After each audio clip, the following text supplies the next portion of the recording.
y cuáles son las consecuencias de no tratarla a tiempo.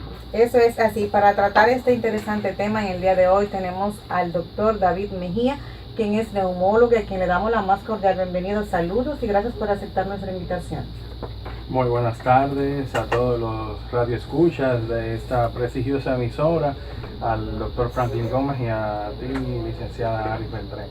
Muchísimas gracias. Quisiéramos comenzar, como dice el doctor Franklin Gómez, para saber primero qué es la tuberculosis. Bien, la tuberculosis es una enfermedad producida por un bacilo, una bacteria que originalmente se llamaba bacilo de Koch por quien lo descubrió. Es una micobacteria como muchas otras que hay, pero esta es la más importante porque probablemente es la que produce más enfermedad y principalmente afecta el pulmón, pero no solamente afecta el pulmón, puede haber tuberculosis extrapulmonar y esto es algo que es muy importante, pero en un 90% de los casos afecta principalmente el pulmón. ¿Cómo es tuberculosis extra? Extrapulmonar. Extrapulmonar. Esos son los casos de donde la enfermedad afecta a otros órganos que no son el pulmón. Aparte del pulmón, doctor, ¿cuáles son los órganos que es probable que probablemente más afectados se vean por esta enfermedad? Puede ser el sistema nervioso central, puede ser una tuberculosis meningea, puede ser los riñones, podría ser también a nivel de la retina. Hay una tuberculosis ósea que se le llamaba comúnmente el mal de Pot, que se ha dicho que se ha erradicado, pero de vez en cuando aparece uno que otro caso. ¿Y cómo se produce el contagio, doctor, de la tuberculosis? El contagio de la tuberculosis, más de un 90% es por la vía aérea. Se produce por las gotitas de saliva que transportan el bacilo de un lugar a otro a través del aire. En la mayoría de los casos, más de un 90%. Luego de ahí podría ser por contacto directo o por ingestión de quizás alimentos contaminados. Si tenemos entendido, doctor, que hay lo que es la infección latente de la tuberculosis y está la enfermedad de la tuberculosis. ¿Cuál es la diferencia entre una y otra? Bien, debemos decir que no todo el que se infecta por el bacilo de la tuberculosis se enferma. Probablemente gran parte de nosotros hemos estado expuestos a este bacilo, pero lo que entra a la vía aérea, mucho menos del 10% de los bacilos que pueden entrar a nuestra vía aérea llegan a la parte ya alveolar, donde están en contacto con las células de defensa, y probablemente esos bacilos que llegan al final de nuestra vía aérea probablemente son erradicados del todo, pero en un mínimo porcentaje algunos podrían llegar y alojarse en el pulmón, pero no necesariamente producir enfermedad. O sea que una cosa es el tener el bacilo y no tener el portador del bacilo y no desarrollar la enfermedad, y otro es el que desarrolla los síntomas per se de la enfermedad. Exactamente. ¿Cuál es el que contagia? El que tiene la enfermedad. El que tiene la enfermedad. Eso es importante saberlo. ¿Cómo se hace la prueba y quién la hace? ¿Qué profesional del área de la salud hace la prueba de la tuberculosis? Bien, la prueba, hay diferentes formas de diagnosticar la tuberculosis. La forma más común y que es bastante efectiva, más económica, es una prueba de la baciloscopía de esputo seriada, que actualmente se realiza en 2 tomas subsecuentes, un día seguido de otro, del primer esputo, del primer catarro, para decirlo en un lenguaje llano, de la mañana, y eso se analiza bajo el microscopio con unos tintes especiales, porque la bacteria tiene características que son particulares. Se habla de que tiene una coloración alcohol ácido resistente y se tiñe bajo la técnica de Ciel-Nielsen. Entonces van a aparecer bajo el microscopio la persona que realice esta técnica, y va a descubrir si hay presencia de esos bacilos en ese esputo, y esto tiene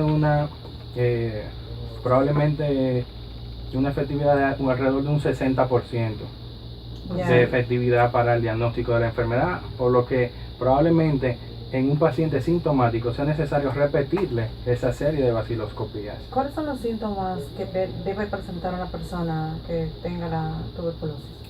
Si hablamos de una tuberculosis pulmonar clásica, lo que vamos a presentar, un paciente puede presentar es principalmente fiebre, usualmente vespertina, con escalofríos.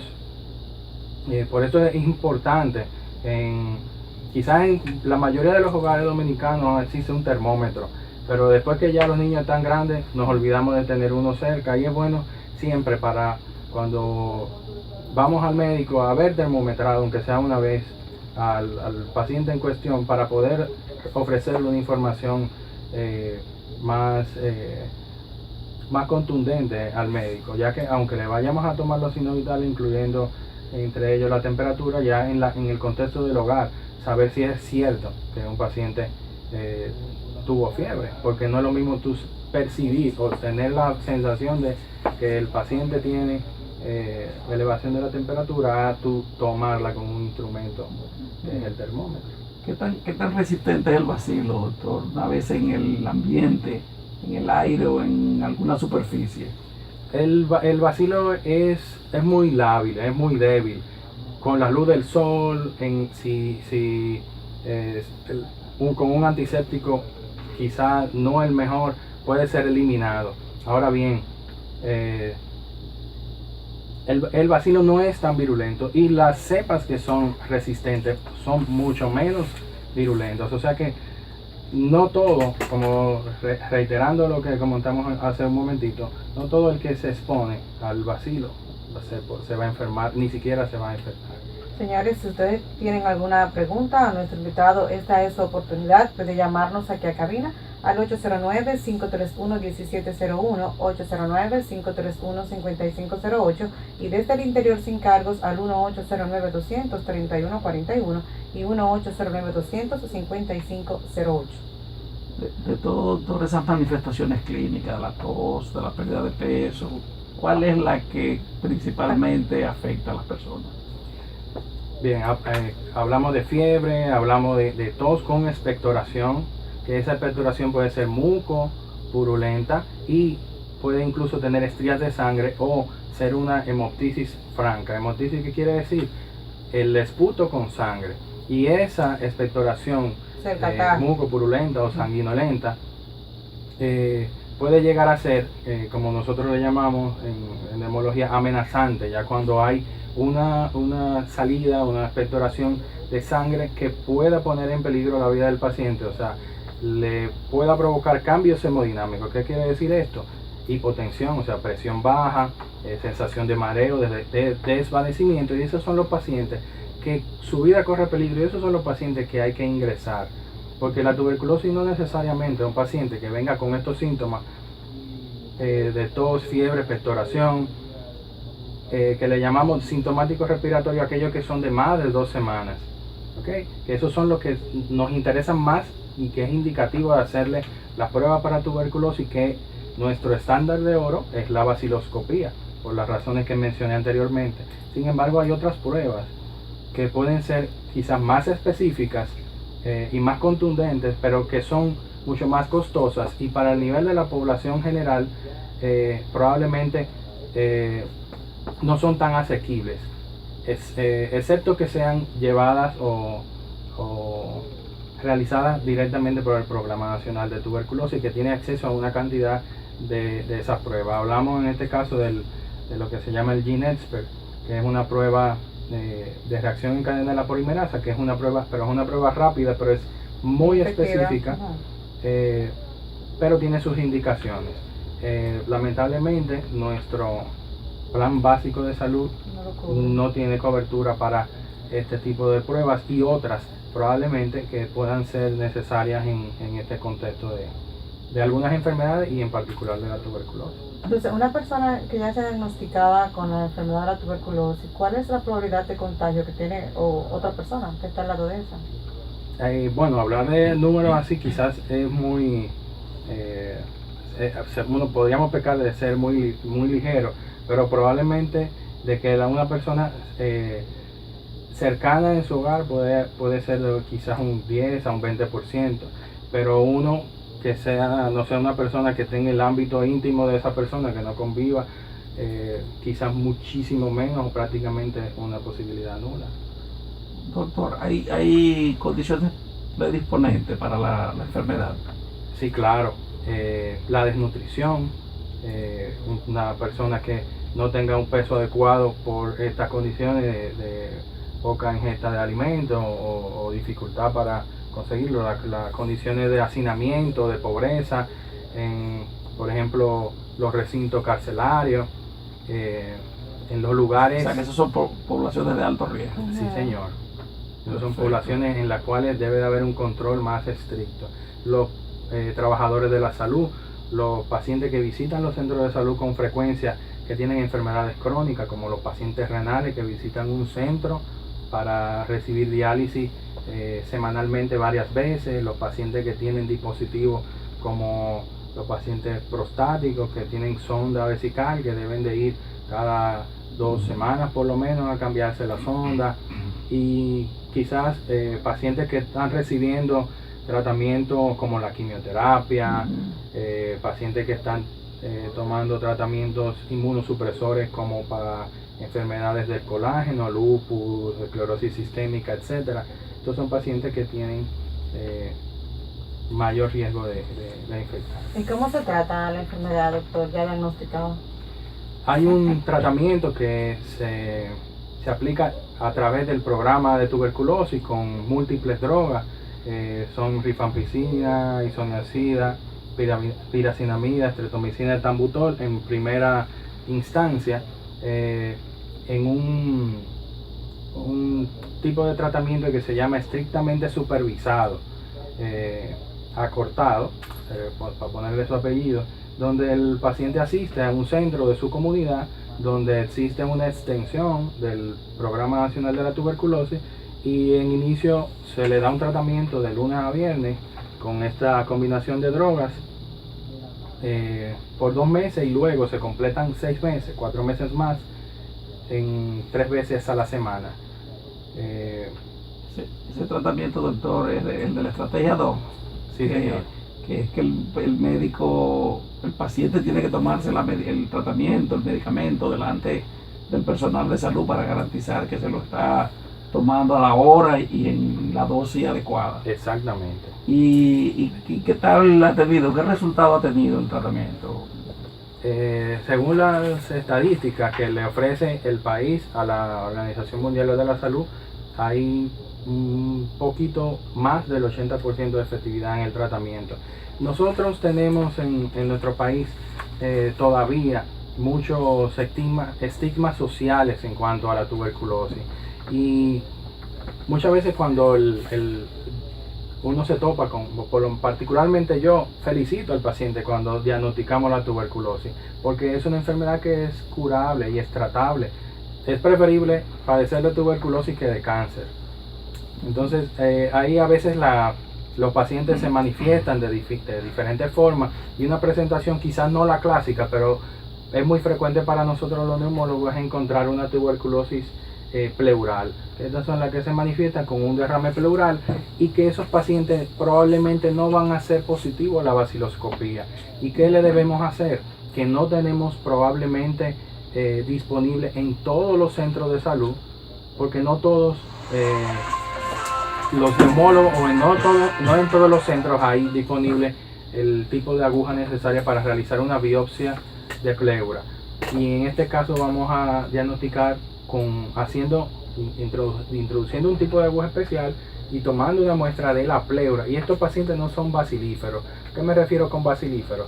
Ese paciente cuando tose no expulsa bacilos hacia el aire, hacia el exterior, y esos pacientes no contagian a nadie. Incluso muchas veces es necesario realizarle una segunda biopsia, porque como este tipo de biopsia que les menciono es a ciegas, no necesariamente vamos a coincidir con que agarre exactamente un tejido que tenga. Probablemente tenemos una positividad quizá de un 80%, más o menos en buenas manos, en manos expertas, con un instrumento adecuado. Quizás es más específico, pero tenemos menos profesionales de esa área. Cuando se hace una biopsia de pleura con videotoracoscopía, esa la realiza ya el cirujano torácico con un instrumento que tiene la capacidad de visualizar una lesión particular y tomar de un granuloma, que es la lesión que usualmente produce la tuberculosis y en este caso en la pleura, y entonces identificarla ya visualmente y a través de la patología para hacer el diagnóstico. Y nosotros, por ejemplo, en la escuela por excelencia de los neumólogos en República Dominicana, que es la escuela del Gautier, nosotros realizamos allá, o realizan los residentes, porque ya yo soy egresado, pero me siento pertenecido. Semanalmente, prácticamente a diario, se realizan biopsias de pleura, y quizás en una semana u otra se pueda realizar más de una al día. Bueno, señores, nosotros estamos conversando con el doctor David Mejía, quien es neumólogo. Nuestro señor director nos dice que tenemos que irnos a una breve pausa. No sin antes recordarles que este espacio llega a ustedes gracias a TrueCare Global Medical Service, a Cirugía Láser Avanzada Dr. Pablo Mateo, a Caribbean Plastic Surgery, a la Cámara de Diputados y a la Dirección General de Comunicaciones. Y con ya regresamos. Regresamos con Mucho patrocinio. ¿Quién? Pero bien, sí, yo le cuento. ¿Qué pasó, Manuel? Vamos a darle más cerca. Sí. Eso es barato, doctor. Le vamos a dar la propuesta. Ahí. Se la vamos a mandar. Y- En el portal web lo estamos cobrando 10 y 15 mil por los banners. Le ponemos No ahí. quiero pegar mucho, que como estaba medio El difuso, banner. no suena muy... Hay de 10 y hay de 15. Vale, hacemos un combo por los dos. Sí. O sea que anúnciese con nosotros y ayuden. Le vamos a mandar la propuesta. Vamos a hablar de lo que aparece en la radiografía. Ya, doctor. Perfecto. Yo quisiera saber, yo te voy a preguntar que si hay disponibilidad de tratamiento.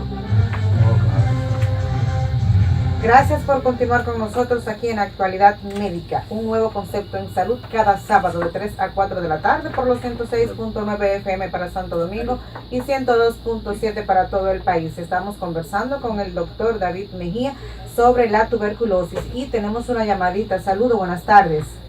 Buenas tardes. Hola, su nombre, ¿de dónde nos llama? Me llamo Félix de la Farmacia.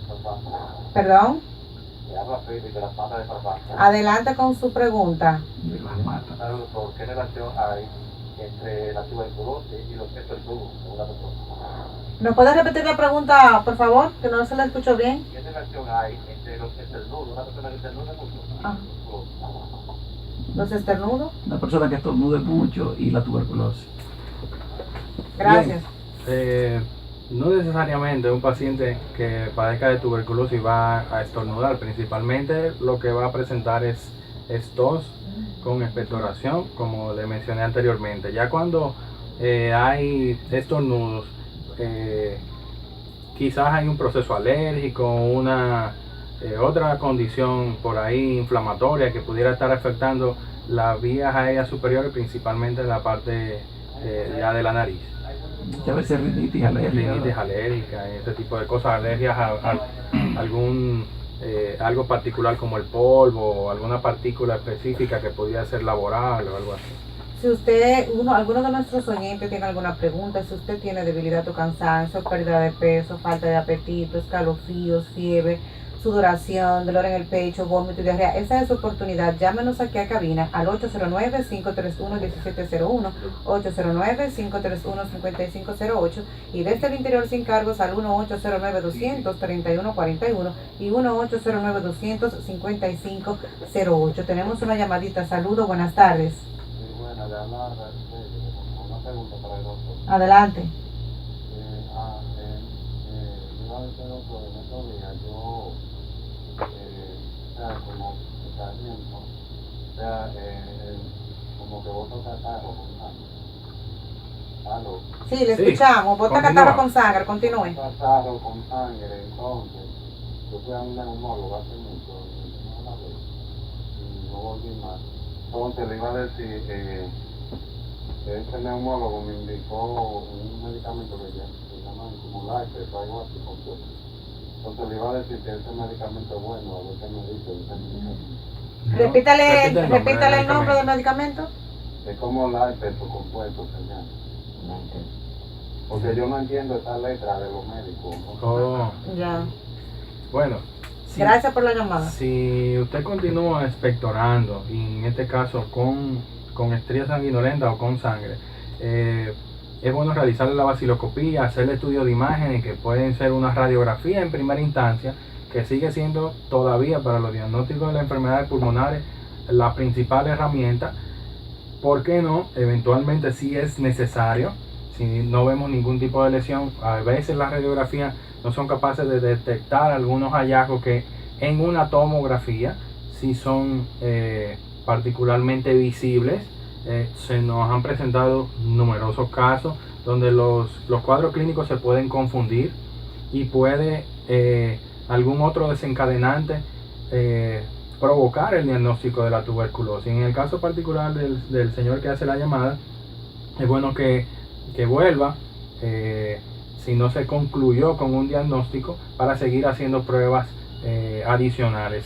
Hay pacientes que donde cuando la baciloscopía no es definitiva, pues se pueden hacer de las otras pruebas que te mencioné, que pudieran ser de mucho valor. Inclusive en algunos pacientes que no somos capaces de hacer el diagnóstico, pudiera hacerse una broncoscopía y hacer un lavado bronquial y hacerle a esas muestras exámenes para determinar si hay o no el bacilo de la tuberculosis. Muchas veces es ahí donde se puede hacer el diagnóstico. Estoy hablando Tenemos de... una llamadita. Hay una llamada. Tenemos una llamada. Adelante, saludos. Buenas tardes. Bueno, su nombre y de dónde nos llama. María, de aquí. Adelante con su pregunta. Doctor, una persona que sepa que puede sangrar la nariz. ¿Cómo es? Una persona que sufra de tuberculosis puede sangrar por la nariz. Una persona que tenga... Tuberculosis, se puede sangrar por la nariz. Gracias por la llamada, le vamos a contestar. Pudiera ser, pero necesariamente no. Okay. O sea, es posible que sí. O sea, puede haber afectación de la mucosa, incluso hay tuberculosis laríngea, pero no necesariamente sangrar por la nariz. Si el síntoma particular es el sangrado nasal, puede haber que haya una fragilidad capilar, o haya una hipertensión, o haya un pólipo, o una irritación que sea crónica, que pueda provocar ese sangrado. Realmente hay que ver al paciente. Doctor, hablando ahorita de radiografía, que es uno de los métodos, de los medios diagnósticos que tenemos más disponibles, y que las personas muchas veces dicen que le dijo el doctor o que le dijo un personal de salud que tiene una sombra en el pulmón. ¿Cuáles son los hallazgos radiológicos que hay en la tuberculosis? Bien, lo primero es que es muy importante que la radiografía sea de buena calidad para poder visualizar la mayor cantidad de hallazgos posible. Hay un hallazgo clásico que es lo que se llama la caverna tuberculosa, que es una cavidad, una destrucción del pulmón en sí, del parénquima pulmonar, en forma redondeada, y se ve como una especie de una parte oscura con un halo, digamos brillante, para decirlo en un lenguaje llano, que se ve principalmente en las partes superiores del pulmón, porque esas son las partes más ventiladas. Las partes inferiores del pulmón son las más perfundidas. Es un balance que aparece ahí. Y el bacilo de la tuberculosis le gusta estar, necesariamente debe tener presencia de aire. Entonces, es principalmente en la parte superior del pulmón donde se encuentran esos hallazgos que nosotros llamamos cavernas, que podemos confirmar, de ser necesario, con la tomografía de tórax. También, si es una tuberculosis que es muy agresiva o está diseminada en el pulmón, hay un término particular que se llama tuberculosis miliar, que cuando esa infiltración por bacilos ocurre en todo el pulmón, entonces ahí le llamamos tuberculosis miliar y produce un patrón particular. ¿Duele, doctor, la tuberculosis? ¿Da dolor del pecho? Puede producir un dolor pleurítico, porque el pulmón en sí no duele, pero sí cuando afecta a la pleura produce dolor, y puede producir dolor de pecho, y puede modificarse con la tos y con los movimientos respiratorios. ¿Por qué no? Una persona ya diagnosticada con la tuberculosis debe cambiar su hábito alimenticio, puede hacer deporte. ¿Cómo se maneja una persona que tenga tuberculosis? ¿Lleva su vida normal? Bien, lo ideal es que se alimente bien. Y cuando me refiero a alimentarse bien, es tratar de comer balanceado y suficiente para responder a las necesidades calóricas del organismo. Por eso es de interés de las autoridades de salud, y por eso cuando los pacientes van a recibir el tratamiento, se le ofrece, creo que se le da para el desayuno, que está presente en el centro de donde está el programa de la tuberculosis, y le dan un desayuno al paciente. Es algo modesto, no es un desayuno lujoso, pero sí le permite al paciente no irse, no tomar la medicina con el estómago vacío. Ya, y puede elaborar normalmente, una gente puede integrarse a los A exámenes. partir de los 15 días de estar recibiendo el tratamiento, ya el paciente se supone que no debe de ser bacilífero, que no propague la enfermedad. Debo decirles que esta enfermedad es de un tiempo de incubación bastante largo, de un crecimiento. Esta bacteria es de crecimiento lento y se va a incubar de 3 a 6 semanas. Por eso el diagnóstico por medio del cultivo de esputo, que tampoco es algo que lo podemos encontrar en todo el laboratorio al cruzar la calle o al doblar de la esquina, sino que desde oficialmente en el gobierno lo tenemos disponible en el Laboratorio Nacional y ya en los laboratorios privados que tienen normas de calidad estrictas, que no son todos, son un pequeño grupo. ¿Y los medicamentos están disponibles en el ministerio? Sí, siempre están disponibles porque hay el programa estima más o menos los casos y siempre tienen disponible el tratamiento para los pacientes que están en el programa. Me parece que hay una llamadita por ahí. Saludos. Sí, buenas tardes. Hola. Hola, se fue la llamadita. Se cayó la llamadita. Ok. Seguimos, doctor, hablando del tratamiento. ¿Cuál es ¿Hay alguna reacción secundaria al tratamiento? Bueno, hay algunos de estos medicamentos que pueden producir hepatotoxicidad, o sea, afectan el hígado, pueden producir intolerancia gástrica, pueden producir náuseas, vómitos, pero... Creo que hay está ya la llamadita en el aire ya. Buenas. Sí, Hola. buenas tardes. Una pregunta de usted. Mi hija tiene la gripe, pero ahora se fue porque se No se está escuchando entendemos. bien. Vamos a ver si puede hablar un poquito más despacio y alto, porfa. que mi niña le da esta gripe siempre, constante, pero ahora no puede ni correr, no está, como que le falta el aire. Puede ser síntoma de eso, de inicio de eso. Gracias por la llamada. Bueno, como siempre, habría que ver el paciente, pero si la paciente no está tolerando el ejercicio y siente que le falta el aire, esa paciente puede estar cursando con asma, que es otro tipo de enfermedad que cursa con obstrucción de las vías aéreas y puede ser activada por el ejercicio. Sí, otra pregunta, doctor, que se nos ocurre. Las personas que han iniciado un tratamiento y por razón X lo abandonan, ¿qué peligrosidad representa al momento de reinfectarse de nuevo? Fíjate, si la enfermedad no ha sido erradicada del paciente, puede haber una reactivación. Y eso es una pregunta muy importante la que tú haces.